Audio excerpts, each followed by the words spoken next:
it's like you're trying to put a wall up in front of a flood. You're trying to block something that is not going to stop.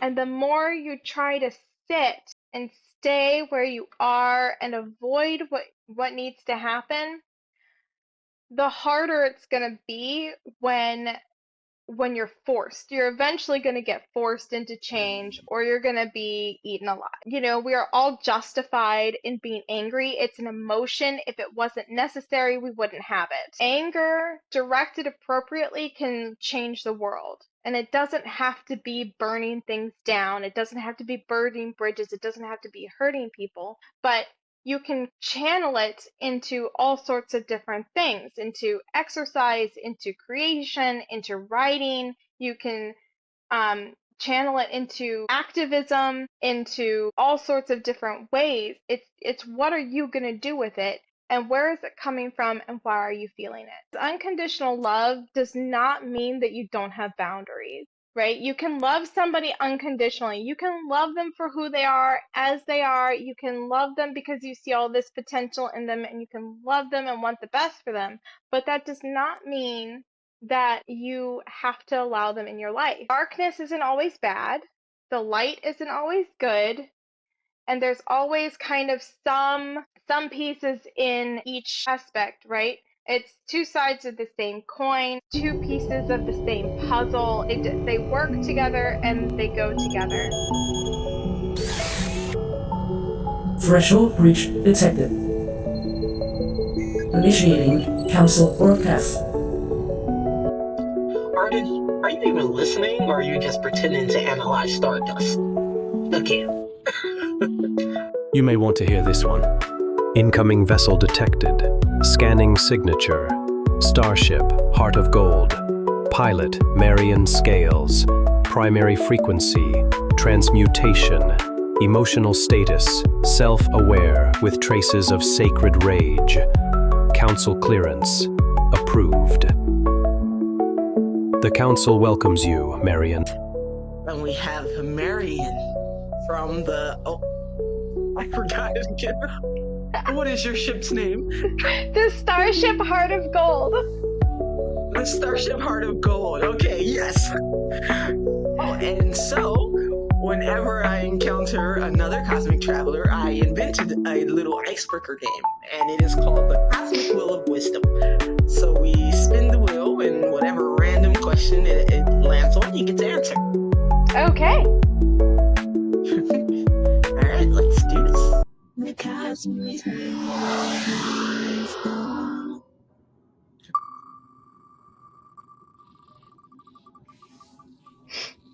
Then we have...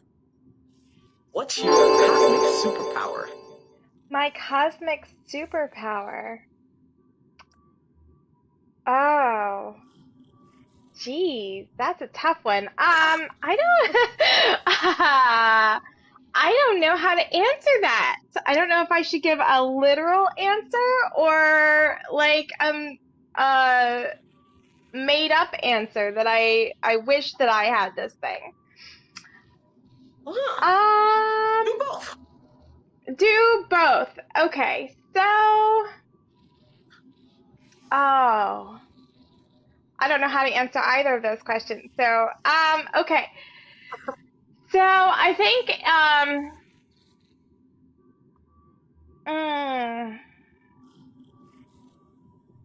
I really don't know how to answer that. It is a really hard one. I guess in real life, I'm like really, really self-aware. So I'm very aware of like what's going on inside of me, what I'm feeling, and and I'm like, where is this coming from, and what do I do with this? So I catch myself, if there's any sort of thought processes that I don't like, I catch it, and I feel like that's kind of my superpower, and I connect patterns of things, and I'll see, I'll notice something about myself, and as a pattern of behavior, and I'll be able to like link that to some other area of my life and be like, oh, these come from the same place and are kind of speaking to the same paradigm. Okay. So I guess that's probably my cosmic superpower. That is a superpower because many people are not self-aware That and is they true. can't connect the dots. That is true. That is true. So, okay, I like that. Thank God you guys answer the questions and not me because I don't even know what mine would be. So, let's jump right into it. And I want to ask, what does transmutation mean in a spiritual sense? Transmutation, in a spiritual sense, is taking the energy of something and turning it into something else. So it would be, turning sorrow into happiness and joy. And that seems counterintuitive, but you process the sorrow, you process the pain, you process that, and you let it go, you let it be, and it becomes, something else. You find kind of things underneath it, because sorrow and pain, they come from something that we wanted, that we were happy about, that we liked, or that we wanted to work out. It came from a place of, it hurts because we cared about it, right? If we didn't care about it, it wouldn't hurt. So we get to go back and reclaim the joy in that. We get to reclaim our power in that, and we get to turn it into something that is beneficial to us, that changes our life. Yeah, that's that, so beautifully said. And I feel like a lot of artists have the power of alchemy without even realizing it. Um, because pretty much that's what art is, right? Taking those, well, if you're in a good place, you're making art from a good place. But a lot of the time, it stems from pain, sorrow, trauma in the beginning, expressing those deep, darkest parts of yourself and creating something beautiful out of it. So, yeah, for all my Yeah, artists out there, you're alchemists. yeah, absolutely. I'm an artist. I paint. I particularly enjoy working with acrylics, and a lot of my work comes from that place of, like, exploring some concept that I want to work through. One painting that I did, I explored, the question that I asked is, like, the other side of fear. What's on the other side of fear? When you, like, sit with the fear and you get through to the other side of it, you know, what what is that? Like, what is there? So my work is really deeply tied to transmutation and alchemy, just by its very nature of, you know, creation and expressing those kind of more abstract concepts. Yeah, I think that's so beautiful. I only recently, I want to say about 4 years ago, actually started painting, and I love it because I could sit there for hours. Like, I'll forget to eat, I'll forget to do everything, and I'm like, wait, but I just get like transported, and I'm in this total zen state of creation. So yeah, I really love painting now, but yeah, I think it's so amazing how I can just get lost in it, like for hours. Yeah, I definitely do that as well. When I'm really into it, I'm just going at it, and then all of a sudden I look up and I'm like, "Oh, it's dark out now. Oh, it's the middle of the night. Oh, it's been like all day." Okay.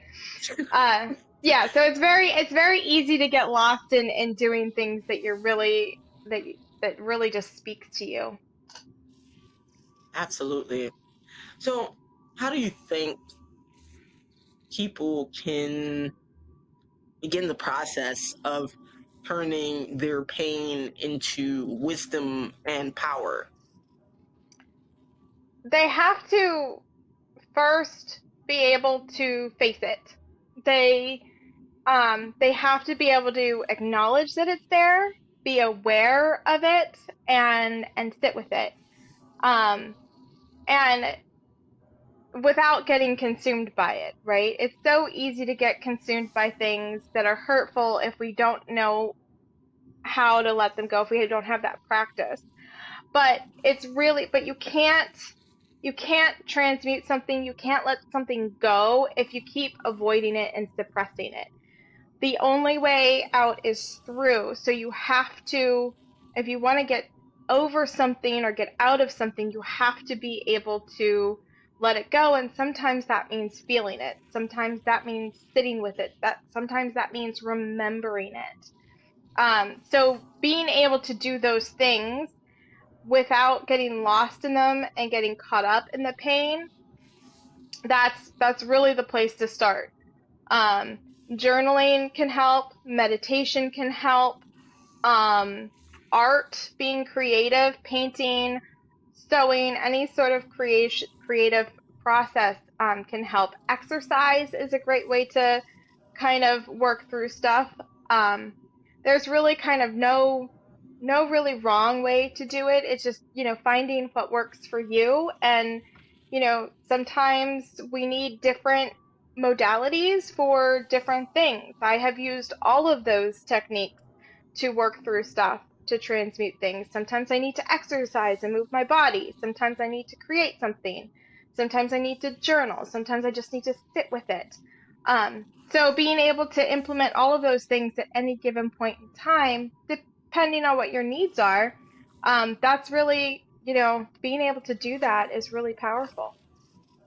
And you're absolutely right. So, if your personal transformation had a symbol, what would it be? I've been working with the Yin-Yang symbol. Mm. That's been kind of coming to me in meditation, and I used to draw it a lot, and it really kind of comes down to, you know, the darkness isn't always bad, the light isn't always good, and there's always kind of some pieces in each aspect, right? It's two sides of the same coin. It's two pieces of the same puzzle. They work together and they go together. Um, and being able to flow with the balance. It's the masculine and the feminine. It's the giving and the receiving. It's the um, you know, I lost my metaphors there, but It's it's okay. it's all of those different things. It's positive and negative. It's north, it's south. It's you know all of those things kind of are opposites, but at the same time they're the same thing. Um, so one thing that's been coming to me with that, uh, with the use of the yin yang symbol in terms of universal light and primordial darkness energies is you know you you use both when you're transmuting and when you're creating. It's like you're visualizing out into the universe, and at the same time then you come around and you create it in the primordial darkness, and you pull it up and out, and you release it into the universe, and then you speak it into the darkness, and you create it there, and you receive it, and you put it out into the light, and the light brings it back to you in a tangible form. And so it's this constant cycle of creating and receiving, Mm. visualizing and receiving. Yeah, duality, the duality of life. I was just speaking to someone recently, and we were talking about duality in how we need what we can would consider good and bad, or negative and positive experiences, because without the one, you would not know what the other feels like, right? We have to have some point of reference. So yeah, I love that. Yeah, and that's exactly true. And sometimes we all want a good, comfortable life where we're supported and there's lots of ease. But sometimes the path that looks the easiest and most comfortable and the safest is in the long run not going to be the best path for us. And on the opposite side of that, sometimes the path that feels like it's the hardest and the most difficult and the most challenging is in the long run going to be the most rewarding and supportive and abundant path. So it's important that we be able to assess all of our options to find what's really the best path for us, because the easiest and most convenient option is not always the best option. Yeah, 100%. I've definitely experienced that in my life more than enough. But yeah, you're so right, and it's like when you go through those moments of struggle, that gives you a sense of appreciation for when you actually do attain whatever it is that you're trying to attain, right? And now, because everything you had to go through, you're like, well, yeah, I really appreciate this. Instead of if it was just like you said, that easy path and it was given to you, well, you would expect it and it wouldn't be anything special about it, because you're just like, it was easy. It was just given to me. I hold no value to it now. So yeah, it's Right. powerful. Yeah, Oh, exactly. so yeah, what did the most difficult moment in your life? What lesson did it teach you about strength? Um, it's hard to pick one most difficult lesson. I feel like I've had a few of them, but I guess they sort of all culminated.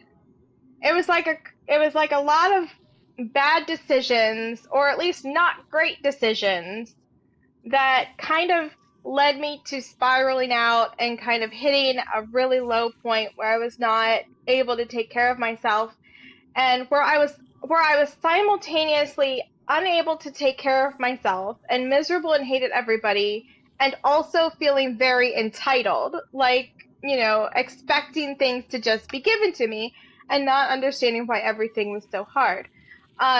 So in experiencing both of those at the same time, and also, facing, like, worried about getting evicted or worried about utilities getting shut off, I really had to sit down and assess my life, and I ended up just moving back in with my parents in my 30s. Nobody, that's not glamorous. That's not really what people want to do. But in doing that, um, it gave me the space to heal. I was physically, all of my physical needs were met. I was housed, I was sheltered, I had a support system, both emotionally and with physical people around, as well as, financially. Like, my parents have been very gracious, despite how entitled and bratty and awful I was acting prior to moving back in. But having that freedom and that sense of safety allowed me to really process my life and process my emotions and work through all of my stuff. It was a slow process, and things seemed to get worse before they got better, but I feel like that's kind of the nature of healing. When you're finally safe and your nervous system can relax, all of that stuff that you'd been, you know, holding on, like trying to hold it together, it's like you're allowed to finally fall apart, because in the Mm, falling apart you can start to let things go. So learning, so working through, I feel like there's a lot of different lessons there, but what it really came down to is that I had to take control of my life. I was the only common denominator in my life. And if everything that I had been doing prior was not working, then I had to do something different. Um, and I had to take accountability, and I had to take responsibility. And I did get worse to the point where I just didn't want to live anymore. I wanted to just be swallowed up by the earth. I wanted to disappear. And this was all happening while I was living at my parents.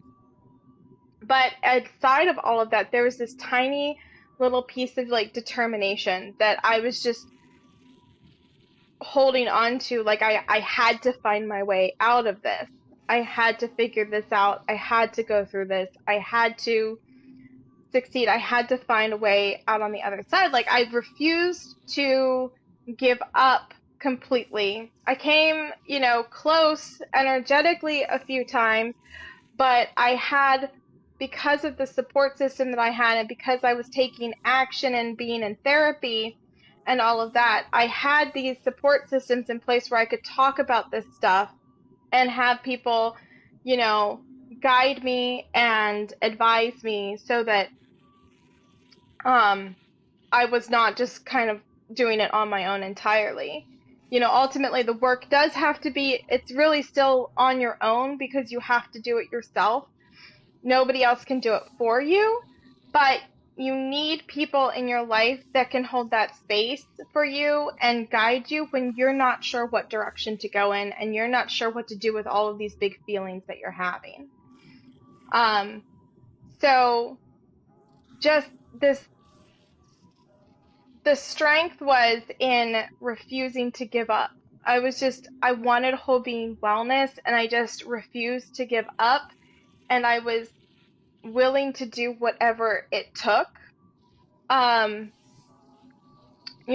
really kind of didn't care. I wanted to get better. And obviously what I had been doing before wasn't working. So I just refused to give up. And I kept trying things and trying things and trying things and trying things. I kept looking for like one thing. Oh, this is going to be it. This is the game changing, this ritual, this meditation, this journal prompt, this paradigm shift, that's it. This is going to be it. And of course, it was a combination. I realized that like, at the time, sometimes it didn't seem like anything was really like working, but gradually my life did get better. And I realized that each of those things, was that one thing. They were all a game changer because they all shifted something inside of me. They all shifted my energy. They shifted my mindset. They filled me. They created more love, more peace, more abundance, more wealth in my life, more healing. So each thing is the one thing. Each thing is a game changer. But also it's all like a lot of tiny little things that add up to create the biggest transformation. So I keep revisiting some of the same lessons. Like I'm in that I was just reading through an old journal entry and I'm like, I had that exact same thought like 3 days ago. Like, oh, okay. And at the same time, I'm seeing how far I've come, in the few years since that journal entry. That journal entry was full of uncertainty and questions. And I'm reading it and I'm like, oh, well, I'm so much more sure of myself now. I have these answers. I'm not asking all these questions like I was. So it's just this determination, this commitment and this self-awareness that just, those were that's where the core of my strength came from, was just refusing to give up. Yeah, and I think you definitely hit a lot of powerful notes there. I'll first touch on what you said about it. We have a tendency, especially when we're in situations of uncertainty, like, okay, is it going to be this thing that helps me and shifts me, or this thing right here? But it is all the little things that, like you said, create the bigger picture, that create the bigger shift, the change. And it is the journey, right? And Yes. as someone who can 1,000% relate to your story, I gotten to a point in my life where the universe wanted to redirect me, but I was so hard-headed that it had to take away my physical health. And so I was like on the point of like, oh my God, like I feel like I literally am like dying. So I had to suck it up and say, well, I need to heal. So guess I gotta go back home. And yeah, but also, as you said, that allowed me the space to heal, and not just physically, but emotionally and spiritually. And because I didn't have all those pressures, because as you said, everything was taken care of for me. So I could just focus on my own healing journey. Um, but it wasn't easy. Right? Who wants to go home in their 30s? So Right, that was difficult. exactly. Yeah. Yeah, absolutely. Yeah, it's the hardest it's really the hardest thing that you can do is to humble yourself enough to face yourself. And not Mm, everybody has a home to go home to. Not everybody has family that yes. will take them in, but I do feel that everybody does have somewhere in their life a path to safety. And it's Mm, going to look different for everybody, and it's may not be the path that we want to take, and it may feel like um you know just really impossible. For some people it might be going to a shelter because they don't have anywhere else to go. um I know that that's not having all of your needs met, but at least you're sheltered, and right. there's resources there that you can, at least there should be, that you can, call on. Or some people might have a friend that is very good to them. Or there's, a lot of other paths. Maybe housing isn't the issue for them, and what they need is more along the lines of emotional support. So finding a good therapist might be their path.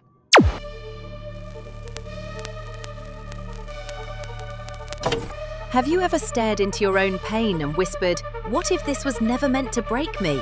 If sorrow hides love, if rage is a compass, and if cleaning your room feels like an ancient rite, you may already be undergoing transmutation protocol. The Intergalactic Council's Department of Shadow Integration invites you to join Operation Heart of Gold.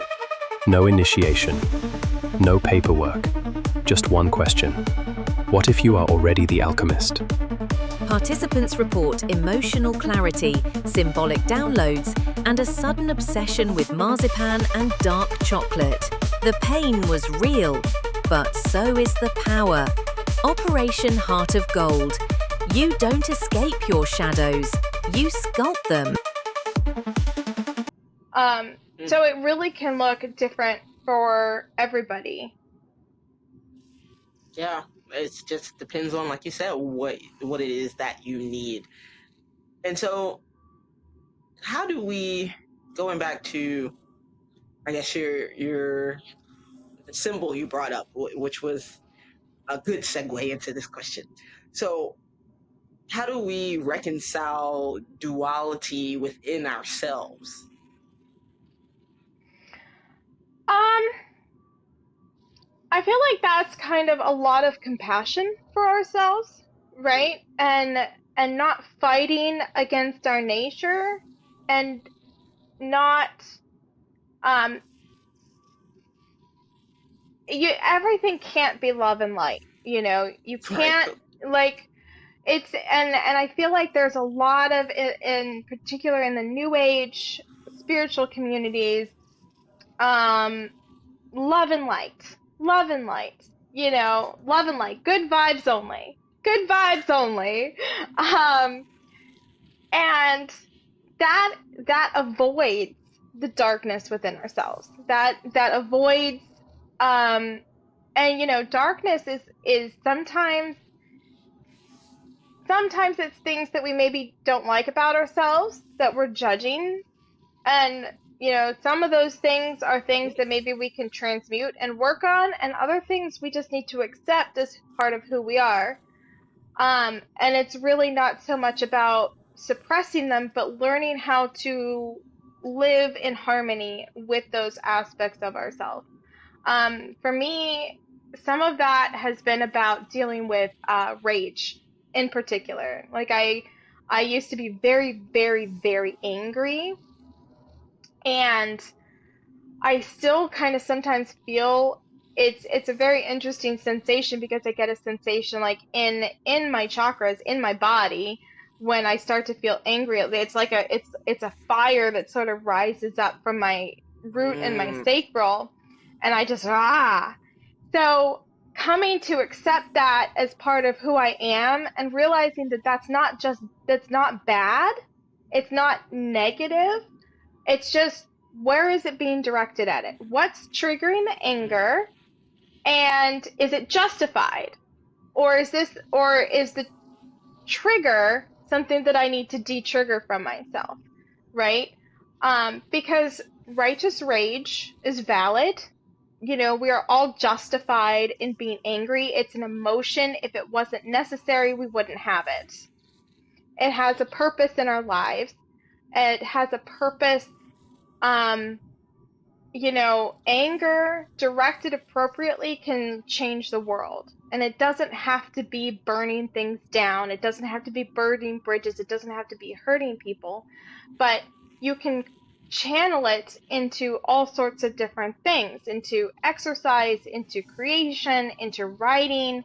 You can channel it into activism, into all sorts of different ways. You can, it's what are you going to do with it, and where is it coming from, and why are you feeling it? So accepting that part of me, when I really just want to like love everybody and like, everybody, it's, I just want to live in my happy little love bubble and like, just be great. But, sometimes I do get angry, and it's, what do I do with that is the question, and what is it telling me? So just mm. accepting all of those things and being aware and compassionate and curious towards yourself.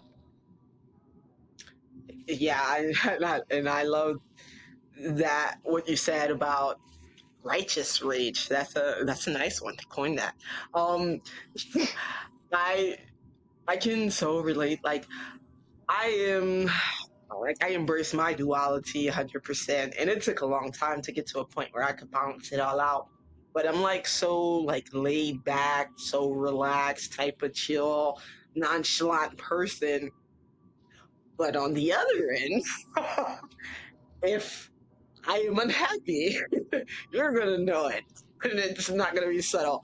Um, So I do have those two sides, but it does take a lot to bring that out of me. So when it does come out, it really is a rage, um, because it takes so much to get me to that point. But I don't shy away from it. When I'm angry, I will be angry as long as it's, valid, right?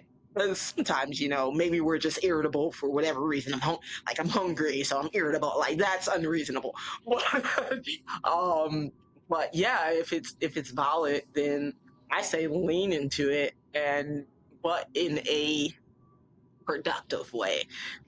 I like hardcore music. So for me growing up, it was the screaming at the top of my lungs to release whatever rage I felt. And yeah, that was I'm trying to tell you, that's like some of the best release you can do. It's just like screaming into your heart, like and that helped me balance out those emotions. Because I am a very loving, open, passionate person, and that can be exhausting. So sometimes you definitely need that outlet. And also, uh what you said about the love and light thing, like I do understand the importance of spreading that positive energy in this day and age, right? But also, like you said, we're human beings. We what they call it, toxic positivity. We can't be love and light all the time. And, I'll say for myself, every now and then I like to get a little low vibrational, but, just all in good fun. No, absolutely. I definitely, sometimes I like being snarky and, having some witty tear down comeback. sometimes that's fun, and I get really proud of myself when I pull it off in the moment, because 9 times out of 10 I'm like, I should have said this. Um, so sometimes, but like that's the story of Inanna too. Is she was the Sumerian goddess of magic, and she went down into the underworld, um, and she had to go through all of these different gates and things, and she had to strip herself completely, and then she died, and then she was brought back to life, and she rose back up. So her message and her lessons and her teachings are, being able to descend and ascend at will, right? Mm, You can do mm, both. And that's really a powerful place to be. When you're in control of where you are vibrationally and energetically and mentally and emotionally, then you can choose how to be. So you can be in your human, you can be in your human, and you can have your feelings, and you can also be in your divinity and have a more broader awareness, a more peaceful awareness, and you can choose where you go in that. Um, mm. like one thing that cracked me up, I listened to Ram Dass from time to time, and he talked about how he had gotten to a point he didn't have any kids. His parents were gone. It was just him, and he was in his spiritual teaching, and he didn't really have a much of a permanent residence, and he didn't want to be carrying all of this stuff around, so he was burning all of these things, photographs and stuff of him as childhood, of his family, because like he didn't have anybody to pass it on to and nowhere to keep it, and he wasn't gonna keep hauling it around. And he talked about how he was, crying, and he was really milking it for all it was worth. Is how he described it. He was just like, just I was just milking those tears. I was milking those feelings. Mm. I was milking that experience. And he's talking about this while also being aware of both the human aspect of the emotional piece, as well as what the karmic and energetic um, lesson was, right? So you can be in your human, and you can have your feelings, and you can milk those feelings as much as you want. There it's up to you. Like, you can do that. So you can lower yourself and you can raise yourself. You can choose where you want to be. Yeah, and I think that's really powerful what you said and the story of Anand. But yeah, it's like you said, it's that being able to do it at will instead of external circumstances pulling you into different places. To be able to have control over that is the most important part, is to be aware. So yes, I love that. And so on that, why do you think resisting change can create suffering? Because change is inevitable. Everything changes. Time passes.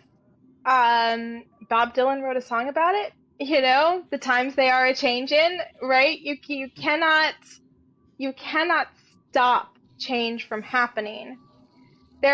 Sometimes you can direct it to a certain extent. You can kind of choose where the change is going to take place in your life. Like, you have a certain amount of control over you and what you do, and you can choose, oh, I want to change this in my life.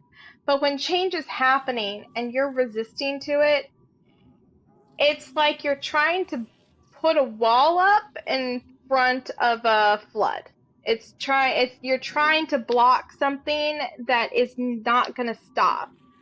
Um, and the more you try to sit and stay where you are and avoid what needs to happen, the harder it's going to be when you're forced. You're eventually going to get forced into change, or you're going to be eaten alive. I mean, there's really um so when you're resisting all of that, it's like you're fighting against yourself. because the change is happening in here. Even if there's a lot of external stuff going on, if your external circumstances are changing, you have the choice on how you're going to respond to it, and that change is also happening within. So regardless of whether it's an inner change or an external change, it's still you, it's still inside, and you resisting it is, it's counterintuitive. It's um it just makes things so much harder. Whereas if you're going with the flow, if you're able to flow with the energy of things, you can see where the energy is going, and it's much easier to redirect. If you're able to flow, oh, I see that change is happening. I see the direction things are going. I see that I'm going to have to do this. It makes the transition a lot easier. So an example that I have from my own life is I had been on disability, and I had done a lot of healing work, and so I'd gotten to the point where my case was up for review, and it was reviewed, and I was informed that I no longer qualified for disability. And I kind of knew it was coming like before then, because I knew how much work I had done, and I was no longer in therapy and not on any medication and like all of these things. If I had resisted that and tried to fight staying on disability, I would have been in a much more precarious financial situation. Um, there's no guarantee that I would have won an appeals process. And also, did I really want to stay in that vibration? Did I want to stay in the vibration of disabled? Or was I going to, even though it was a little bit terrifying and I was uncertain, I wasn't sure that I would be able to maintain a full-time job because I'd never done that in my life before. And all of my previous work experiences had left me drained and exhausted, and it had all been very difficult. So I had no idea how I was going to take to working, but I embraced it. There was definitely points of anxiety where I was freaking out, and I was like, everything is working in my favor. Oh my gosh, what if it's not? Everything is working in my favor. Oh my gosh, what if it's not? Everything is working in my favor. Oh my gosh. So I recognized that I had a lot of anxiety and uncertainty around that, but I kept looking for work. I just breathed, and I just decided that I was going to find something, and it was going to be something sustainable that I could do. And I just set a really strong intention, and I just focused my manifesting on finding a job, and everything ended up working out very smoothly in the end, and the timing was like perfect. I started work in July, and I think I had one, maybe two more disability payments come after I started, and then that was it. And I stayed, and I was, and I haven't stopped working since. Like, I'm still, so it really, yeah, but it all worked out very smooth. Like, I had the interview, and then a couple weeks, like, I sent in my application. A few days later, I was given an interview. A week or so later, I was like told I got the job, and I was like, everything was just so easy once I like just breathe, like allowed myself to breathe, and I set the intention, and I just went for it. It all just kind of lined up very perfectly. Yeah, that's a great lesson in rolling with the tide, going with the flow, however you want to put it. Because yeah, it never, I'll say it never seems like a good situation when it's happening, but on the other side, it always ends up being something way better. And yeah, I dealt with that as well, resisting change. And so, yeah, it's very hard headed. I was like once I make my mind up on something, then that's it. And yeah, the universe is like, right, well, if you don't want to listen, we'll make you listen. And I just want to say that you do not want the universe to make you listen. You don't want No. that. No, I feel like, I was resisting the messages and the hints to change way back before I moved in with my parents. Like there was actually before I moved in with my parents like the last time, I had moved in with them several years prior and I stayed for 6 months. And instead of staying put and saying, I'm going to work on myself, I went back. I moved back to Philadelphia and I kept trying to make it work. And life just got harder and harder and harder from that point on. Um, I couldn't, maintain a basic standard of living. Like I couldn't support myself and my relationships were not good. So I kept resisting the move back home kind of message. I kept resisting the you need help and you need to do something different message. Um, but at the time, I was very afraid of making a mistake, and I think that's something that holds a lot of people back. They don't trust themselves and they don't know if what they have is the best that they'll have. Like they don't want to go into something worse, and the unknown is so scary. So I think that's probably the main reason people resist change is that they don't know what comes next, and they're Mm, afraid. And mm, I relate to that. Like I still experience that, like, oh, I don't know what's gonna happen, and then I have to it's fine. You're fine. Just sit with it. Um, but sometimes, it takes time to really to feel comfortable in a decision, but your life can get better. And if you think that what you have right now is the best that life can get, you're probably wrong. Your life can probably get better in some way, especially if you're in a place where you're unhappy. It absolutely mm. can get better, but you have to embrace change in order to do that. Yeah, that's so perfectly sad.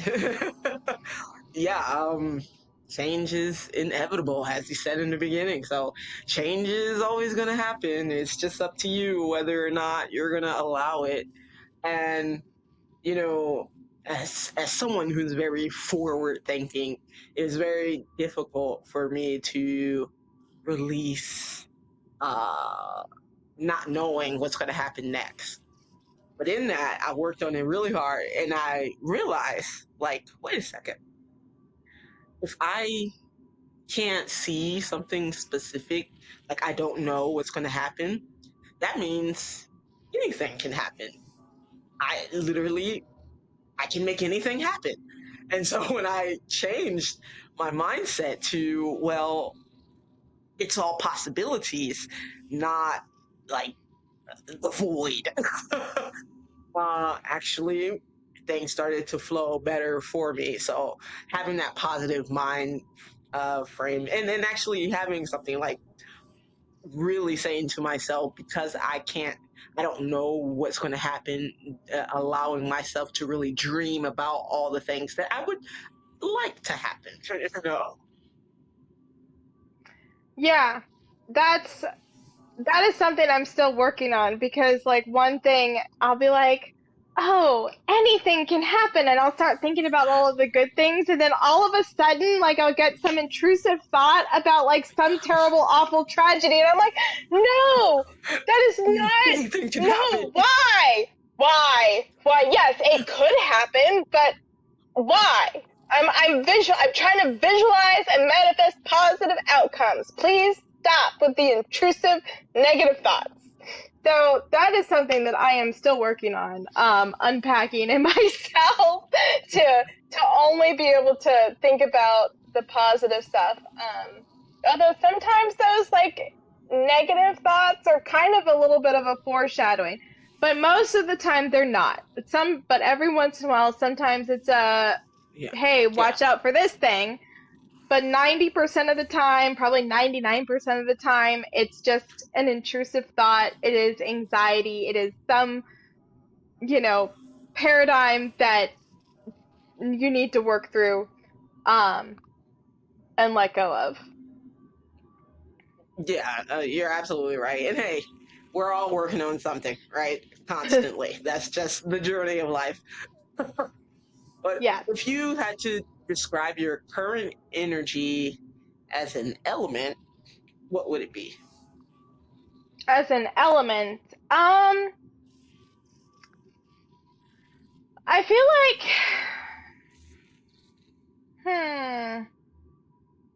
the first thought that comes to mind is fire.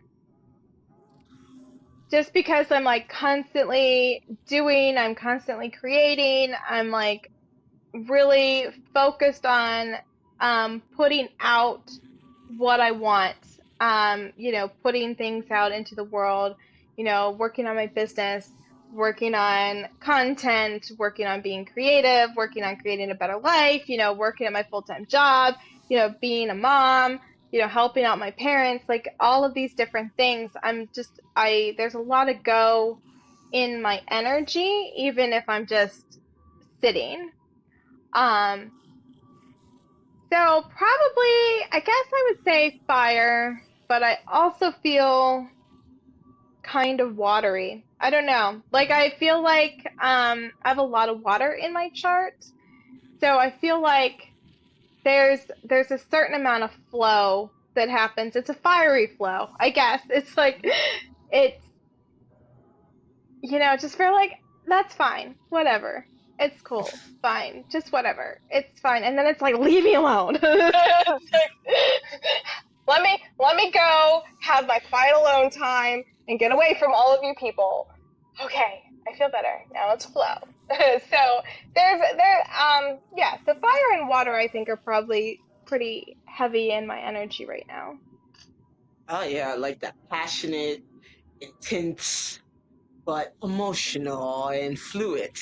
Yes. Yeah. That's a perfect balance in duality. Like we said, that is the perfect flow, right? So, how do you think we can break free from societal conditioning and self doubt? Um Self-awareness and self-accountability are probably kind of the two most important things.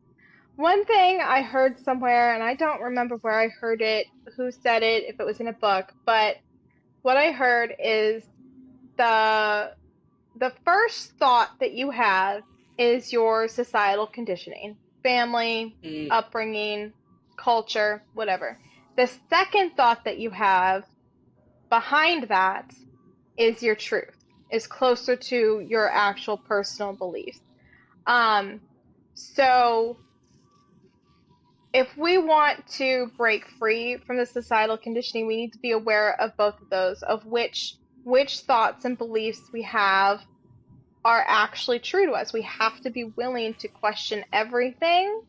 We have to be willing to examine all of our beliefs, what we believe to be true about ourselves, about our family, about our community, about the world, about the government. Like, we have to examine all of these beliefs that we have and be willing to unpack them and be willing to let them go if they're not actually true and if they're not actually aligned with our core beliefs. I carried a belief for a long time that in high school everybody hated me and nobody liked me and all of this stuff. And I found out 20 years later that that was not true. I found out that people thought I was, that people thought that I didn't like them. And mm, but like really I was just very sensitive and I was awkward and I did not understand sarcasm and how the people around me were treating each other. Like I didn't realize that I was not being singled out. Um, so we have to be willing to re-examine those things because sometimes the pain that we're feeling, we brought it on ourselves because we believed something that isn't actually true. And that can be very painful to acknowledge, like, oh, wait, I was the problem. Okay. So we have to be willing to, we have to become very self-aware, and we have to be able to take accountability for all of our beliefs. If whatever you believe, you need to be able to hold yourself accountable to it. So if so that's really important. And don't let other people control how you think, right? What we consume the That's a big most one. of and surround ourselves the most with is what's going to inform our worldview and our beliefs about ourselves, about each other, about the world. So being intentional about that and ensuring that you're getting information from a variety of sources, and especially making sure you're getting information from reputable sources, and then checking it against, verifying, is this actual fact? If it's, like something that can be proven as fact or fiction, and also checking it against your core values and core beliefs. So you have to know what those are. And, oh, does this feel true to me? How does this resonate? Do I actually believe this? Okay, now what do I do with it? So it's a lot of self-reflection. Yeah, I think being, because I try to figure out, like, I'm very childlike in my energy. I guess it's because I don't have kids. But I try to figure out, like, what does it really mean to be an adult? And I think that what you said is really looking at yourself in the face and being like, who am I?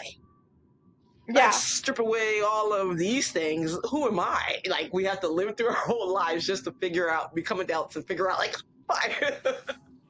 And yeah. yeah, I think it's that, asking yourself the hard questions and really changing the programming. Yeah, and being intentional about where you get your information from, and and seeking out a lot of different perspectives, because if you just only get perspectives from like a small, your small comfort zone, you're never going to be able to grow and expand. You're never going to be able to, you don't know what you're missing, right? You don't know what else is out there if you don't go and check things out. So being open to new ideas is really important also, because it can be so easy to get set in my ways. And I know that I do this. I'll be like, I'll get into something. I'm like, oh, this is so cool. And then I'll be like judgy about other people that are outside my little circle. And I have to check myself on that. And I do all the time. I'm like, no, no, no, no, no. Why are you being so judgmental? Um, so not getting too caught up in your little zone, and being willing to look outside of it and gain other perspectives, and recognize that um, everybody has something to offer and something interesting to Mm, say, and that you can learn from it. Even if you don't agree, there's still room for you to learn something about yourself and mm, about the world. yes. Oh, yeah. That was snap, snap. That was great. Yeah, you're so right. The only way we really know is to experience, like you said, other perspectives, because uh what's it there's a term for when you're just kind of in your own tunnel. It's a actual, I don't remember now, Tunnel but vision? yeah, it's like it's something else. It's actually a term that they use in regards to social media, right? And how Mm. we can be caught up in whatever we're Echo chamber? what is it? Yes, there you go. Yes, yes.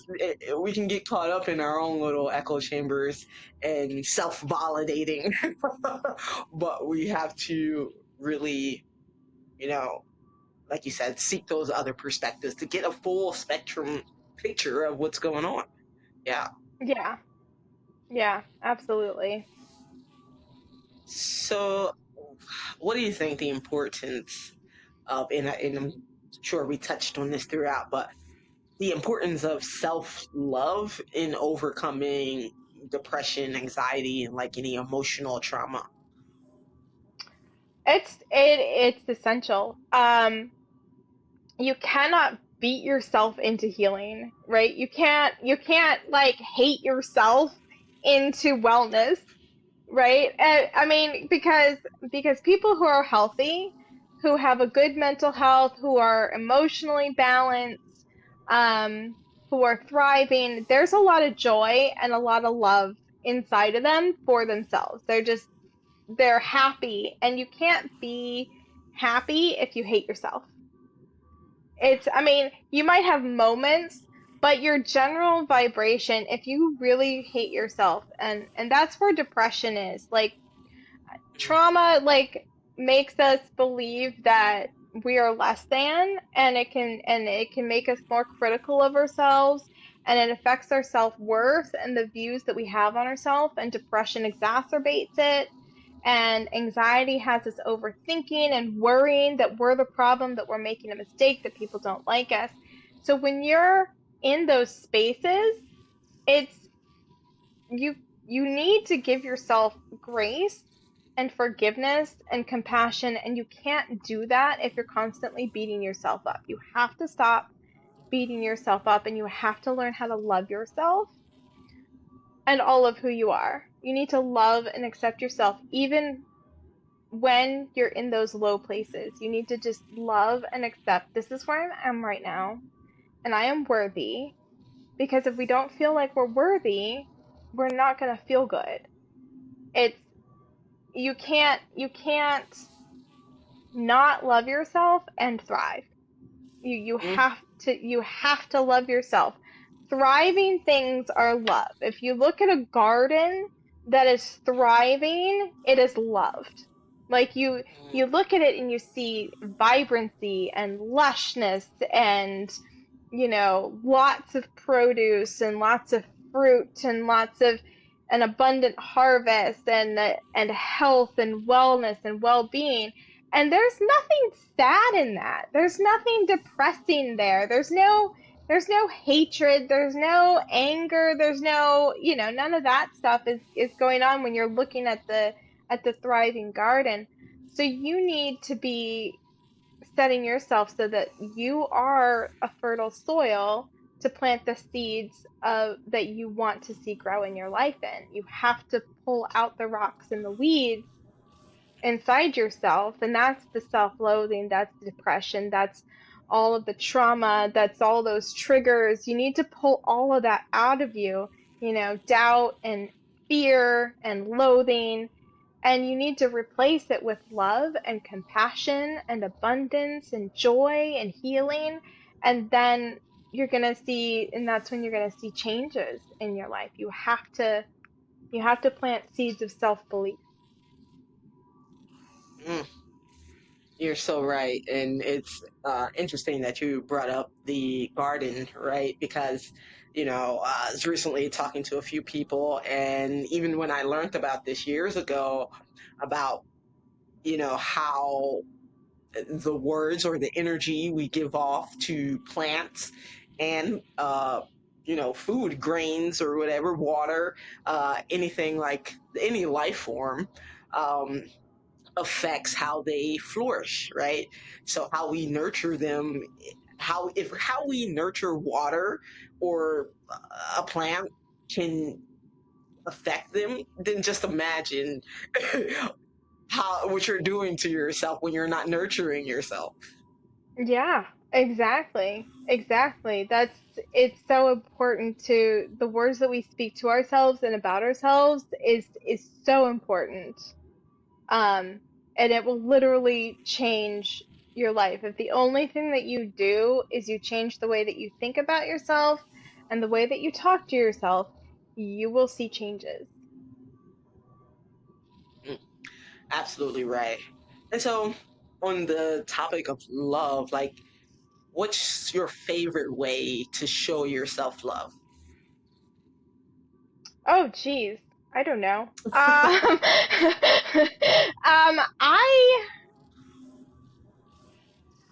don't know. I guess it just depends on like whatever I need in the moment. So sometimes, you know, I light a candle for myself and I immediately feel better. Mm, Sometimes I just need to sit quietly with myself, whether I'm meditating or just sitting and thinking, and just being present with myself. Sometimes that's what I need. Um, I love I like giving myself things, but not things just to give myself things, but things that like I really enjoy, things that I kind of feel like are a little like luxurious. mhm. It's like, oh, this is a special thing. So, buying my favorite candy, um, you know, and giving myself that because I don't like I like expensive things. So my favorite candy is a dark chocolate covered or marzipan covered in dark chocolate. And Mm, it's my favorite. I love marzipan and chocolate together. So mm. and there's only a few stores that carry it, or I have to order it online. So I can't, it's not even like I can just go to the store and buy it. So, like, that is a real luxury to me. I'm like, ooh, I'm really going to savor this. I'm going to take my time. I'm gonna, oh, and like buying myself flowers that I really like, or even Oh, going out and picking myself a bouquet of flowers. I'm like, oh, this is great. I love myself so much. I can't wait. I'm gonna love having this in my house so I can look at it every day. Um, so just, just like taking care of myself and treating myself the way that I like to be treated is just like some of my favorite things, whether it's a meditation, a bath, a candle. Um, Sometimes, even though it's not my favorite thing, but sometimes cleaning is just like a nice way to show myself some love. Like, I'm going to clean my room today. I'm going to change my sheets and make my bed and clean my room and create a nice, beautiful sanctuary for me. And like, that feels good to do sometimes, even though cleaning is probably my weakest. I am not a housekeeper. So I love when things are clean and tidy, even though I'm not good at maintaining it. So that is definitely something that I give to myself as a self-care and a self-love thing. mm. Yeah, I love to clean. I'm like that weirdo that loves clean because it's almost like a meditation for me, really. Because I'm only focused on cleaning, and then it's like I guess I treat it like a ritual of clearing and cleansing the space. But yeah, I'm a weirdo. I like to clean. But one thing that really for me is I'm a foodie.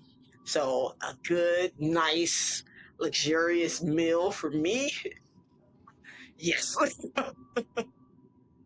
I need food. Yeah. I Yes, good food. Sometimes I like to take myself on a date. Like I'll get dressed Yes. up, I'll do my hair, I'll do my makeup, and I will go to one of the nicest restaurants in town by myself. I'll buy myself flowers and I will sit there and I will eat and savor whatever I want and even get myself dessert if that's what I feel like doing. And that just feels like so good because I don't do that very often, but when I do, I make it like a whole experience, and I love that. Like I like getting dressed up and going out and doing things like that sometimes, and it's just so fun. And one time I did that, I was just so happy, and I was just like walking back to my car, and this woman, she's driving and she's just staring at me like out of her car, and she stops at the stoplight and she's like, you look beautiful. And I'm like, Wow.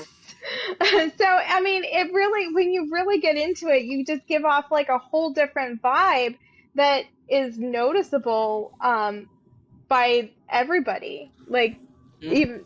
even strangers can see it. Yeah, that's a great point that you said. Y- when you're vibrating so high, it's hard for people to ignore that, and they get drawn to you, and then that goes back to whatever you're feeding yourself. Well, not only does that affect you, but it affects everyone around you, and your external environment is a reflection of your internal environment. So what I'd say is, if you really want to feel more love in your life, love yourself first. Yes, absolutely. Absolutely. It's um it can be so hard to love people who are who have um mental health challenges. And it's not that, and like maybe I should rephrase that, because it's not necessarily that it's hard to love them exactly, because you can love people, right, and not be close with them. But it's really hard to be close with people who are having mental health challenges. And I know that from experience, because I was there and I had difficulty being close to myself, and I had difficulty being close to others, and I had people tell me you're exhausting. Oh, wow. So, yeah, so that was kind of rough. Um to be told, "Oh, you're exhausting." That's not, nobody really wants to hear that. But it was true, because, when you're always talking about, when you're only complaining and you're trauma bonding, and you're going over the same things that you've been going over again and again and again, it's like, okay, at what point are you going to do something? At Mm, what point are you going to say enough is enough and go deal with it, and by getting therapy and sitting with yourself and learning to love yourself? Like, everybody everybody is worthy and deserving of love, regardless of what is going on in their lives and regardless of how they're feeling. But it is a lot harder when you are depressed and traumatized. It doesn't mean that you're not deserving of it. But if you're depressed and you're very negative and you're very critical of everything, it is a lot harder for other people to really get close to you with their love. Even if they love you, it's harder for them to get closer. And also, you're going to be questioning it. You're going to be yeah. putting up walls. So it's not even going to, it's going to be a lot harder to receive it if you have all these walls up and you're like, what if they're lying to me? What if they're what's their angle? What do they want? Why are they doing this? Right? You're going to create those barriers, so you're not even going to be able to receive the love that people are giving you. Um, so it's just really important to just love yourself. Yeah, as you were saying, I had flashbacks of a time. I back when I used to travel for work, I had roommates, and one of my roommates was insufferable. But it's like, I'm like, I can see, well, like, they definitely had mental illness. They definitely had emotional imbalances. So they were just kind of all over the place and very angry, and all the time. And they're like, yeah, this is exhausting. However, also learning their story, their background, they had a really tragic life. Like, it was really rough for them. So, and me being, my little free loving self, I'm like, you know what? I just, obviously, you haven't experienced so much kindness in your life. So that was like, I just want to show you kindness, and offer you this unconditional love. And I was being overly understanding. I should have put up some boundaries, but I I saw like what you said. When you're in that space, it is hard to actually receive the love, even if there was no intentions behind it. So it was really hard for her to receive the love, and actually in that treated me like crap. And I'm like, listen, I don't have to be like this, but everybody needs a little kindness. But if you're gonna treat me like crap, then screw you.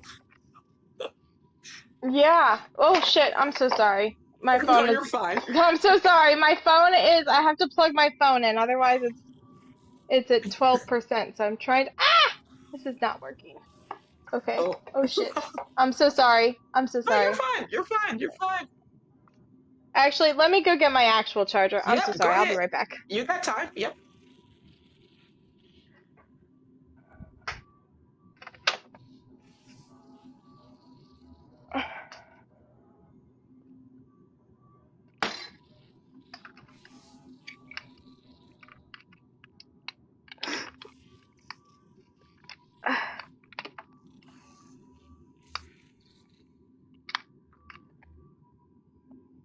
Oh.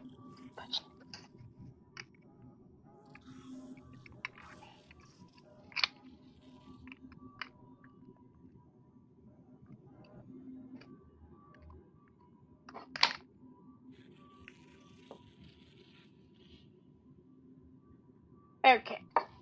Well.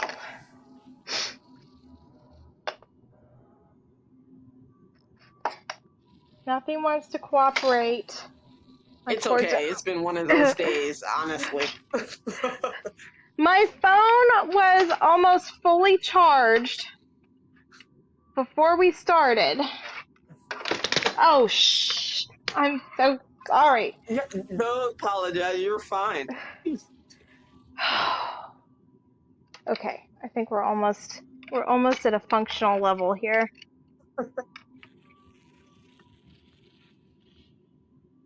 Why is it not charging? It's just blinking. Oh, Okay, well, we'll well, we'll wrap see. this up. We're at the end, so it's all right. Yeah, hopefully it won't die. Okay. Okay. All right, we'll do that. Okay. But yeah, all that to say is like I definitely saw firsthand what it's like when somebody is going through it and really doesn't have that capacity of love for themselves, and how actually they're not able to receive it either, even when it's just like, hey, this is no strings attached, I just want to be kind to you. And it's like, why? And then not. I was definitely that person. Like I was definitely very skeptical. Like if anybody was nice to me or kind to me, I was real confused and real wary and real skeptical. Like, what? Like I was always questioning, like, why are you lying?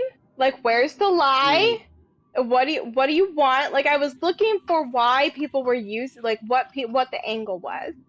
I was looking right. for the lie. I was looking for the the joke. I was expecting to be the butt of the joke and for the other shoe to drop and for them to treat me like shit at some point. Mm, Um so I mean, and it still comes up even now every once in a while. I'm like, really? Okay. Um, I'm less skeptical of it and I can check it better and it's not nearly like it used to be, but it has definitely been a learning process, and this kind of goes back to that perception of believing something where it ends up not being true. In high school I believed that mm, everybody hated me when really they did not. Um, because that was I believed something that wasn't true. So we have to check those perspectives, um, and break down the walls and actually let people in so that we can receive that love. And the only way to do that is to love and trust ourselves enough to be able to support ourselves regardless of what other people do, right? Because people can love us, and in the act of loving us, they can unintentionally cause harm.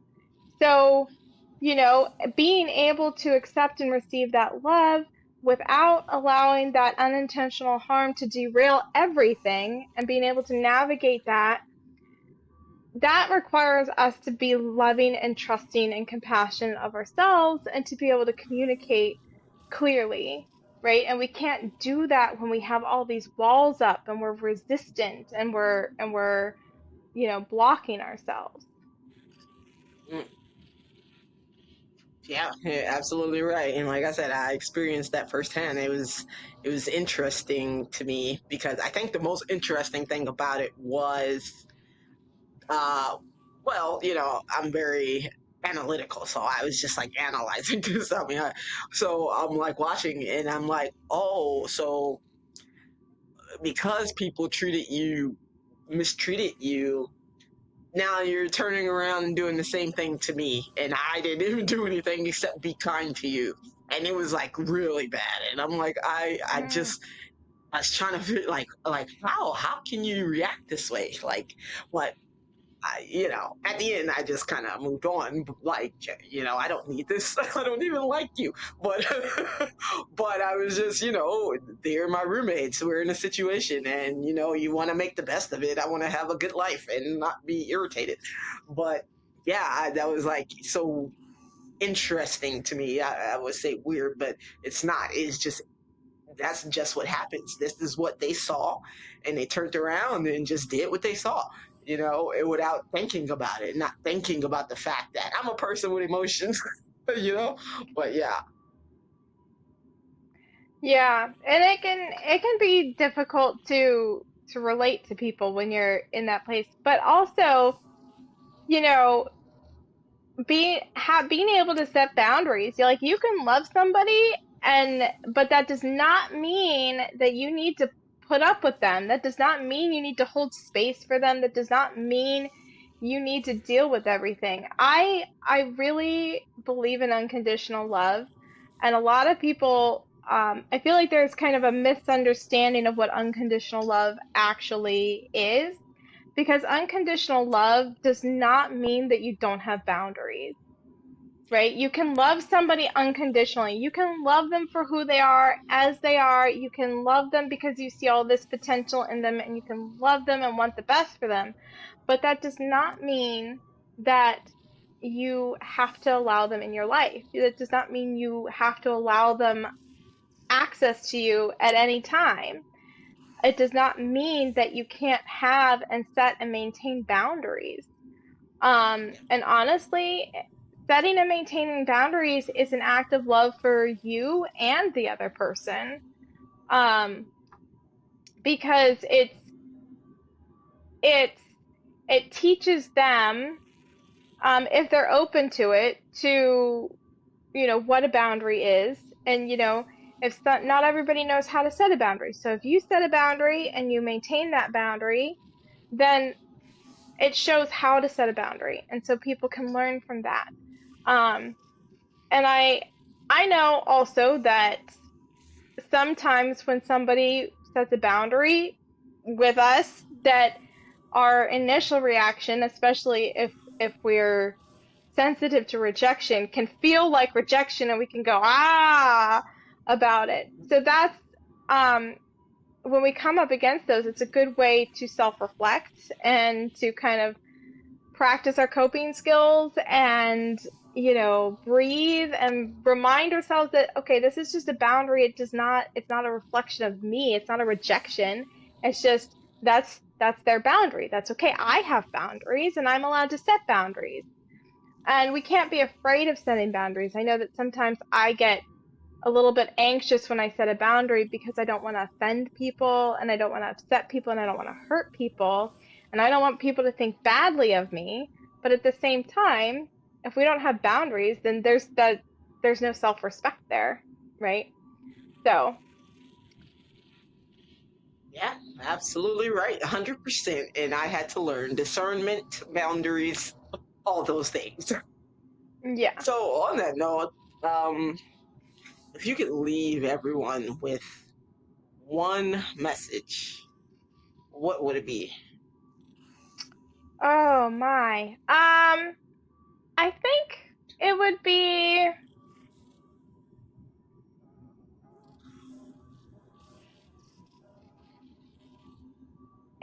that like your life can get better than and it can be better than you can even imagine right now. No matter where you are in life, no matter what's going on, you can change it. You can turn it around. You can do something different. You can get through this. It's going to take time and it's going to take work and it might be the hardest thing that you've ever done, but it's worth it. And wherever you're at, just keep going. Like keep showing up for yourself. Just stay committed. It's really if you're committed to your best outcomes, then your best outcomes are going to happen. But you might have to show up for that 100 times a day. You might have to recommit to that every day for the rest of your life until it sinks in, until it becomes a belief pattern. But it's possible and it will happen if you just commit to it and keep showing up. Yes, that's perfectly said. It takes work, and if you can work a job, you can work for yourself to better yourself. you know. So if people wanted to connect with you, how would they reach you? Um, so you can go to my website, dreamlifetransformation.com. You can find me on most of the social platforms as either Marian Scales or Dream Life Transformation. I am on Facebook, Instagram, TikTok, and Blue Sky. So I'm available on all of those platforms. Fantastic. And lastly, where does the universe take you next? Well, I have just, my main focus has been on building my business and building out my coaching program. And so I'm I just started a blog for my website. Um, and I'm working on building out my YouTube channel. So that's another place you can find me, Dream Life Transformation. Um, so just continuing to do that, growing my business and getting my story out there, getting my message out there, and connecting with my people. Awesome. Fantastic. And so on that note, this has been another awesome transmission of love and acceptance. I just want to thank you for joining me out here in the cosmos. Yeah, thank you so much for having me. This has been really great. I really enjoyed this. Awesome, guys. Until next time. Bye. All right. Where's my mouse? Where's my mouse? Multiple screens. All right.